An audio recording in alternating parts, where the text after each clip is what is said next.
Mesdames et messieurs, bonjour. Heureux de vous retrouver dans ce journal de 15 heures. Voici les titres de cette édition.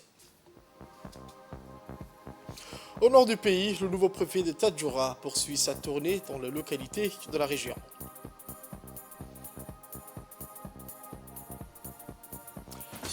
Aux nouvelles mondiales, au Côte d'Ivoire, défi de la transformation des produits agro-pastoraux. Les détails dans ce journal, mesdames et messieurs. Le journal au complet à présent. Le président de la République, son Excellence M. Ismaël Omar Guelleh, a procédé hier matin à l'inauguration de la première phase d'un lot flambant neuf de 440 logements au PK13. Cette cérémonie d'inauguration témoigne les fruits de la politique du logement du président de la République, son Excellence El Hadj Ismaël Omar Guelleh, qui a hissé le secteur du logement au cœur de ses priorités nationales afin de faciliter pour chaque citoyen l'associant à un logement décent et améliorer les conditions de vie des citoyens djiboutiens et répondre aux besoins et défis du logement de notre pays. Dans le souci de fournir des solutions et logements modernes et abordables aux foyers à revenus modestes, le ministère de la Ville, de l'Habitat et de l'Urbanisme, à travers l'Agence de réhabilitation urbaine et du logement social, a réalisé ce premier projet de 440 appartements sur un programme de construction de 1000 appartements. Cette première phase de ce lot de logements neufs représente une avancée significative dans le cadre du développement urbain et de la promotion de la qualité de vie des habitants des logements conçus pour répondre aux normes modernes de confort et de durabilité, tout en favorisant un environnement communautaire propice à l'épanouissement des familles.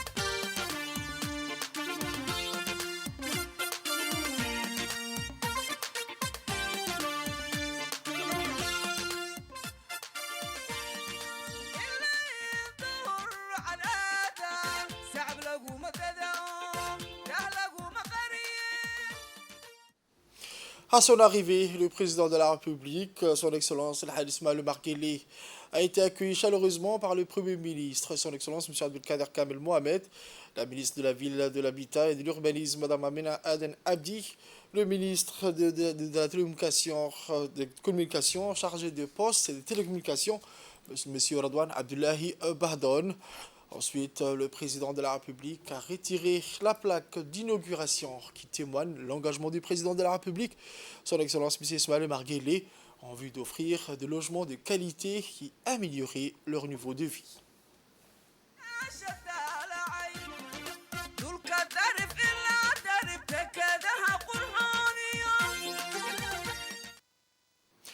97% des scientifiques travaillant sur le changement climatique estiment que la Terre se réchauffe en raison des activités humaines. C'est un autre gros format. Pour bien comprendre la responsabilité de l'homme dans ce phénomène, il faut d'abord s'intéresser à un mécanisme qui lui est parfaitement propre, le gaz à effet de serre.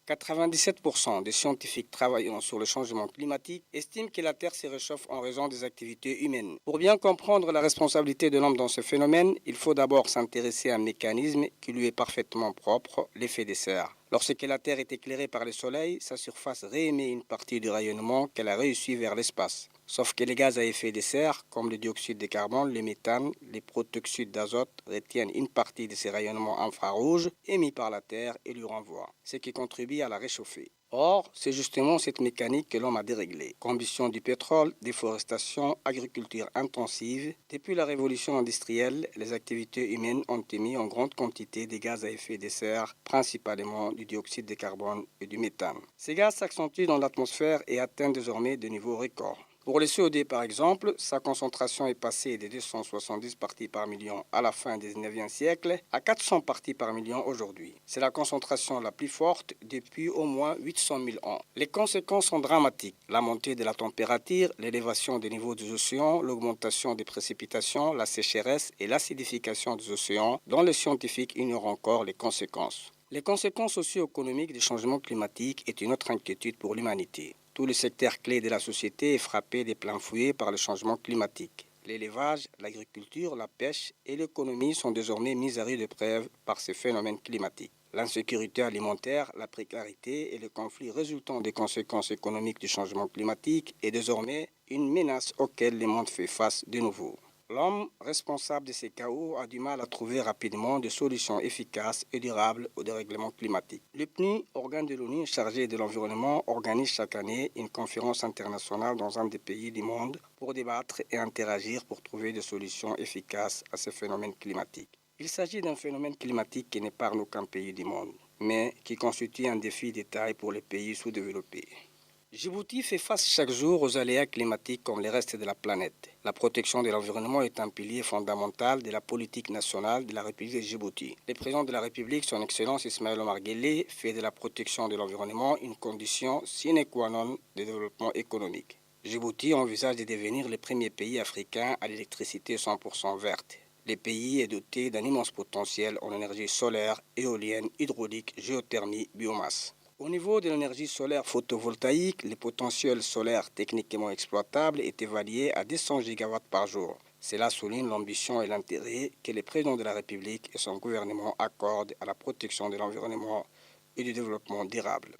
Les efforts et les projets d'envergure du ministère de l'Environnement et du Développement durable pour renforcer la résilience de notre population aux effets du changement climatique sont désormais palpables. Le ministère de l'Environnement et du Développement durable est chargé de la mise en œuvre de la politique nationale de l'environnement dans la République de Djibouti. Depuis qu'il a été créé, ce département a réalisé plusieurs projets de résilience dans les 5 régions de l'intérieur pour renforcer la résilience de la population vulnérable aux impacts des changements climatiques. Les projets d'envergure ont été réalisés durant les 5 dernières années par les ministres de l'Environnement et du Développement durable, son Excellence, M. Mohamed Abdelkader Moussa Helem. Parmi les plus illustres, on peut citer les projets complexes et de résilience au changement climatique de Chekaito dans la région des Dekil et celui des périmètres agro-pastoraux dans les 5 régions de l'intérieur. La restauration des mangroves, qui constitue un écosystème important de la biodiversité marine, a été réalisée par le département ministériel de l'Environnement et du Développement durable dans la région de Tadjoura et dans la région d'Obok, à savoir Raïsali et à Godoria. Djibouti veut accélérer sa transition vers un développement durable conformément aux engagements des Nations Unies. L'économie bleue est une nouvelle notion qui intègre les débats publics et politiques dans le pays. Djibouti possède une biodiversité marine très riche et diverse dont elle peut tirer beaucoup d'avantages dans le domaine de l'économie bleue. La République de Djibouti est un acteur incontournable dans la région et en Afrique dans la recherche de solutions au changement climatique. Trait d'union entre l'Asie et l'Afrique, la République de Djibouti est membre de PERESGA, qui est une organisation régionale pour la conservation de l'environnement dans la mer Rouge et dans le golfe d'Aden. Cette organisation régionale est composée de 7 pays, à savoir Djibouti, l'Égypte, le Yémen, le Soudan, la Jordanie, la Somalie et l'Arabie saoudite. La mer Rouge et le golfe d'Aden est la voie maritime la plus fréquentée dans le monde et reste une zone névralgique du commerce mondial. De ce fait, cette zone reste très vulnérable à la pollution, ce qui explique une réponse régionale pour les protéger efficacement. En outre, membre délégat dont elle a la présidence en ce moment et membre de l'Union africaine, Djibouti joue un rôle important au niveau de la région et au niveau du continent dans la lutte contre les conséquences du changement climatique.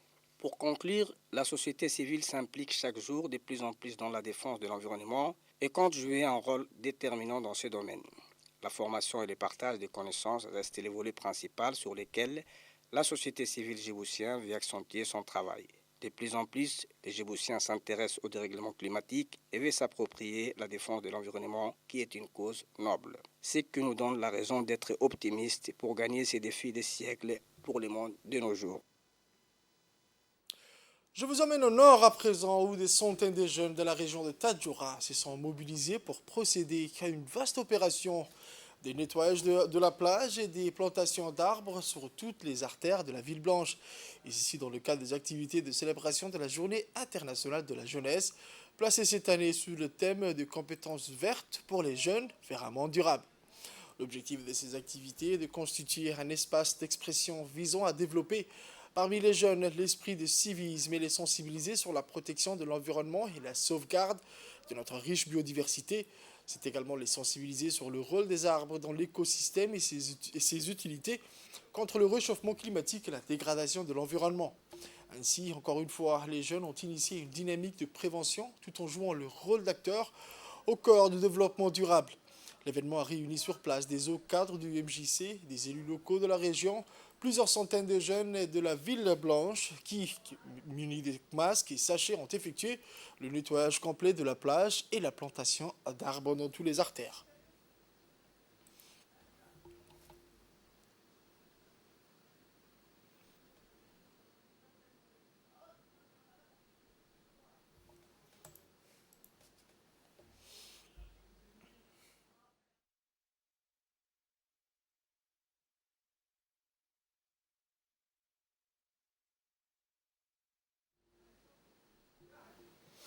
On écoute à présent une réaction recueillie auprès d'une participante. On écoute. Bonjour, je m'appelle Kadra Ahmed Mohamed, je suis responsable assistante sociale de l'Agence de l'antenne nationale des personnes handicapées. Aujourd'hui, nous sommes là pour le nettoyage de la plage dans le cadre de la journée internationale de la jeunesse. L'équipe de l'AMPH en a pu participer à cette activité. Je m'appelle Abdoubacar Moussa et membre de l'association de AGV, l'association Jeunes Vigilants. Aujourd'hui, on a participé au nettoyage. Voilà, on a bien procédé à l'activité, ça a bien passé. Aujourd'hui, on célèbre la journée internationale de la jeunesse à Tadjoura. On remercie sincèrement les ministères de la jeunesse et de la culture. Bon, toujours à Tadjoura, où la tournée de prise de contact du préfet de la région de Tadjoura, le nouveau préfet de la région, Mohamed Hamad Abbas, poursuit ses tournées et ses activités dans la localité de Balho à présent. Accompagné par ses proches collaborateurs et cadres de la région, ce déplacement par la délégation a été accueilli par le sous-préfet de Dora, M. Abdullah Kamil, et l'élu locaux, M. Ali Dini et M. Ibrahim Idriss, les sages et la population locale avec un accueil très chaleureux.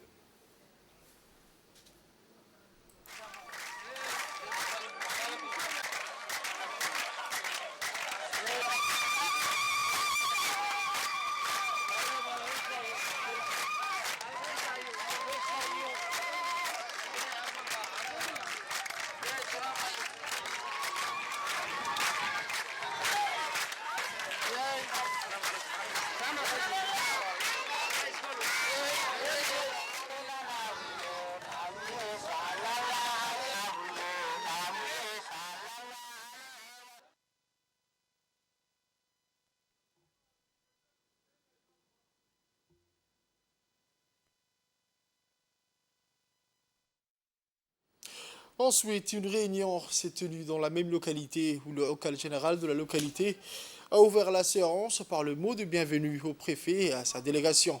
S'en est suivi les interventions des autres intervenants de la communauté. Parmi les doléances de la communauté, le préfet a de son côté assuré à accompagner toujours les doléances de la communauté. Mais il a aussi confirmé qu'il va apporter des solutions rapides à résoudre ces questions.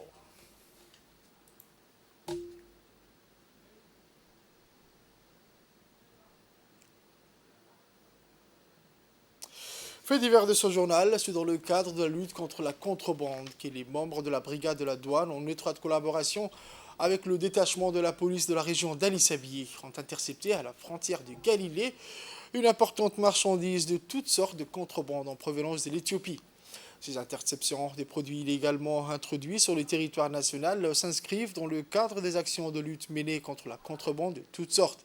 La marchandise saisie dernièrement à cette occasion a été composée de 64 colis de 4 dont le poids total a été estimé à 4200 kg de 4 cartons de cigarettes de marque Royale, 6 cartons de boissons non alcoolisées, 4 cartons sirop-vitaminés et 4 cartons de lait Jom-Jom, des importations illégales dont l'État ne perçoit aucun taxe.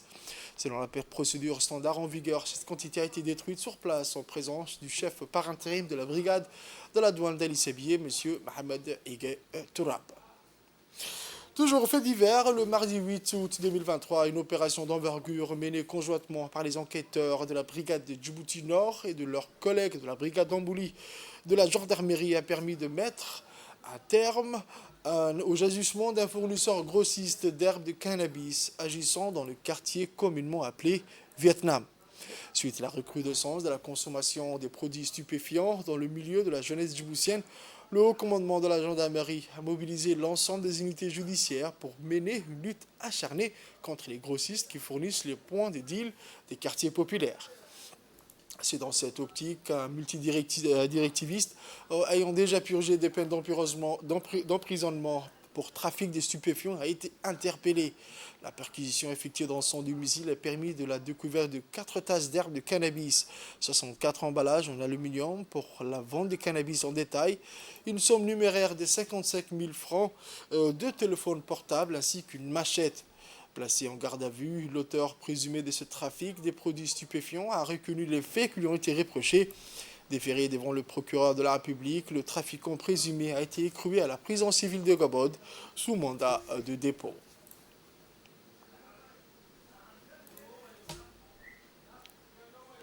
Sport à présent, au nord, le tournoi de football d'été de Rwanda, dédié à la mémoire du regretté Demra, a pris fin ce jeudi après-midi sur le terrain de Soura avec l'affiche, une finale qui opposait le football club d'Obok et celle de El Amo. La finale du tournoi a été un grand succès, attirant de nombreux spectateurs et mettant en valeur le talent et la passion des joueurs locaux. Cette 4e édition du tournoi s'est avérée être une compétition passionnante et compétitive. Cette année, le tournoi a connu la participation de plusieurs équipes venues des localités riveraines de Djibouti-Ville, la capitale, d'Obok et de Tadjoura. L'événement a vu la participation de plusieurs responsables de la région et du SES, en l'occurrence les députés M. Ali Kamil et le député M. Abdallah Roufa, le directeur général adjoint de l'ANPS M. Ahmed Ali, le directeur des régions M. Youssef Abdallah et le directeur des complexes et de la formation M. Hassan Kako. Pour rappel, ce genre d'initiative est de nature à faire émerger de nouveaux talents et répondre aux besoins et aux attentes des jeunes, notamment dans le champ des activités physiques et sportives.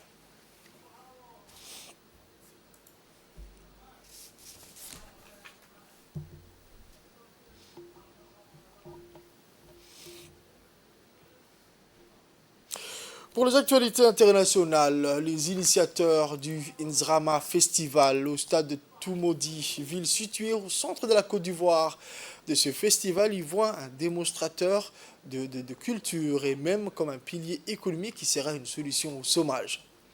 La ville de Toumoudi a accueilli la première édition du Nzrama Festival sur le thème de la production à la transformation des produits agro-pastoraux avec pour objectif positionner le district des lacs comme un pôle économique majeur. Un espace qui a permis aux coopératives de la région d'exposer des produits artisanaux dérivés de cultures locales, une chance pour elles d'étendre leurs activités. Des salutations qui sont au cœur de la nouvelle politique du district des lacs qui souhaite donner un souffle nouveau à cette ancienne boucle de cacao. Depuis quelques années, le gouvernement ivoirien a lancé un vaste projet d'autonomisation des régions. Avec plus de 60% de terres cultivables, le district des lacs renferme des vastes potentialités économiques. Autre actualité internationale, les feux sur l'archipel américain ont provoqué des milliers d'évacuations et forcé certains habitants à se jeter à la mer pour échapper aux flammes. Des violents incendies ont fait au moins 36 morts dans l'archipel américain d'Hawaï. Sur l'île de Maui, une grande partie de la ville de Laïana, une station balnéaire de 12 000 habitants, a été dévastée par les flammes. Le réseau hospitalier est dépassé par les patients souffrant de brûlures ou ayant inhalé de la fumée. Sécheresse et vents violents expliquent l'ampleur du désastre. En outre, les réseaux électriques et de communication étaient très endommagés sur une partie de Maui, compliquant un peu plus la tâche des secours. La garde nationale a été activée et le président américain Joe Biden a annoncé la mobilisation de tous les moyens fédéraux disponibles pour lutter contre ce feu. La tempête Hans a fait des ravages dans plusieurs pays scandinaves. En Norvège, des milliers de personnes ont été évacuées après des violentes intempéries. Et la centrale hydroélectrique située sur les rives du fleuve Glomma, le plus long du pays, a été inondée à la suite d'un échec de l'ouverture de ses vannes. Le fournisseur d'électricité norvégien Hafslund a expliqué qu'à la suite d'une défaillance du réseau de la centrale, les générateurs du barrage ont cessé de fonctionner aux premières heures de mercredi. Peu après 16 heures pile, 14 pile GMT, une digue de barrage a cédé sous la pression de l'eau et a commencé à déborder. Avec le passage de la tempête baptisée Hans depuis le week-end, Norvège et Suède font face à de fortes pluies qui ont provoqué des inondations et des glissements de terrain. C'est tout pour ce journal de 15h, mesdames et messieurs. Merci à vous de l'avoir suivi et restez avec nous pour la suite du programme sur Télé Djibouti.